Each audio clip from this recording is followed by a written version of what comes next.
Now, we've heard the phrase breaking generational curses, but what does that actually mean? I don't know, you tell me. Well, these so-called curses aren't magic or superstition. They're often a result of inherited trauma. Trauma that was passed down through your family, written into your DNA. From generation to generation, this process is called epigenetics. The epi what? Epigenetics. But here's what you could do. Break the cycle. You got the ability to turn off genes in your genetic code, plus the ability to change your perspective, and that could fix your family history. And meditation, it's a great way to do it. Before we jump into how meditation works, let's talk about epigenetics. Yeah, explain that. Yeah, I want to know too. If you never heard the term before, epigenetics refers to how our behaviors and environment can cause changes that affect the way our genes work. Now, it doesn't change your DNA itself, but it affects which part of your DNA gets turned on or off. Let me give you an example. Let's say your grandfather went through extreme stress, like surviving a war or racial discrimination. Studies have shown that his stress can leave chemical imprints on his DNA. And now these changes can get passed down to you, shaping how your body and your mind respond to the world. Boy, that's crazy. In 2013, researchers at Emory University did an experiment on mice that showed how trauma can be passed down through generations.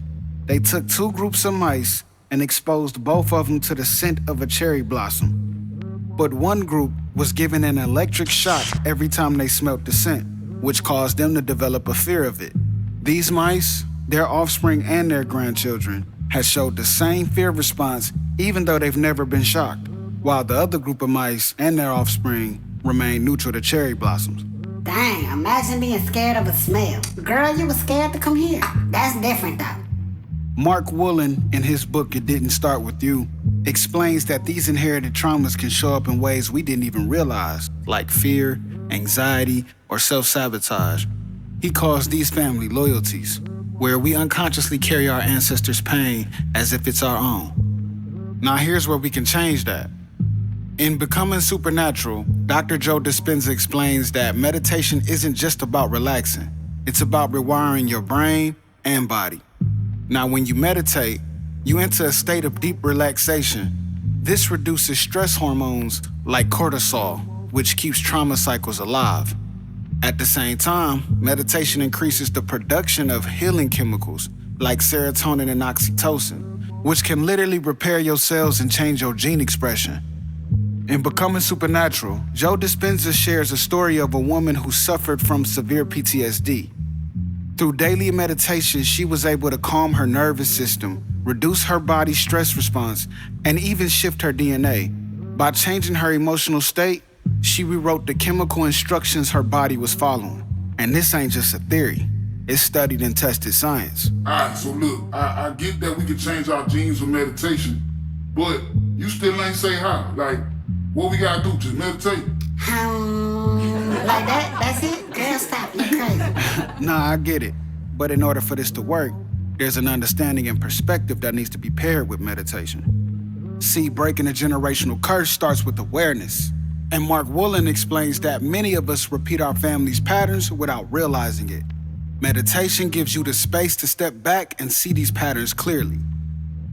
In doing this, you quiet the noise in your mind and connect to something deeper, your true self, free from those inherited stories. Your upbringing and environment play a huge role in shaping your perspective. If you grew up in a family where fear, anger, or lack was dominant, those emotions likely became your default setting. But meditation helps you reset. Joe Dispenza explains that when you focus on elevated emotions like gratitude, love, and joy during meditation, you signal into your body that it's safe to let go of survival mode. This creates new neural pathways in your brain and literally changes how you see the world. Another good example in this book is a story of a man who spent years feeling stuck in anger and resentment. But through meditation, he began to visualize himself in a peaceful, joyful state. Over time, his brain rewired itself, and his default emotions shifted from anger to gratitude. He didn't just feel better, he started making different decisions that completely changed his life. So how do you start breaking generational curses? Yes. Tell them, young man. Here's a few steps. If you can find 5 minutes out of your day to sit in silence, even if that means sitting in the car, focus on your breath. This simple practice begins to calm your nervous system and create space for healing. Practice gratitude. Gratitude is one of the most powerful tools for changing your emotional state. If you can do this daily, find 3 things that you're grateful for. Either say them out loud or write them down. This practice trains your brain to find and build on the positive perspectives that help you heal and overcome an obstacle faster. Now, for some of us, exploring the family history might be tough. While some family members might be absent, those who are there may not be willing to talk about certain subjects. But learning about your family's past, even if it's just a little bit, can help you find clues to where certain patterns come from and can help you release what isn't yours to carry. Visualize your future self. Meditation isn't just about healing, it's about creating. Close your eyes and imagine yourself free from the patterns that hold you back. See yourself thriving, happy, and at peace. The more you feel those emotions, the more your body believes it's real. Well, I got a problem. Don't I gotta sit in that funny position to be good at it? I don't know about my legs bound there like a pretzel. How I'm gonna get back up? Good question.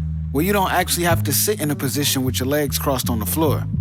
You could sit in a chair, you could lie down, pretty much whatever's comfortable for you.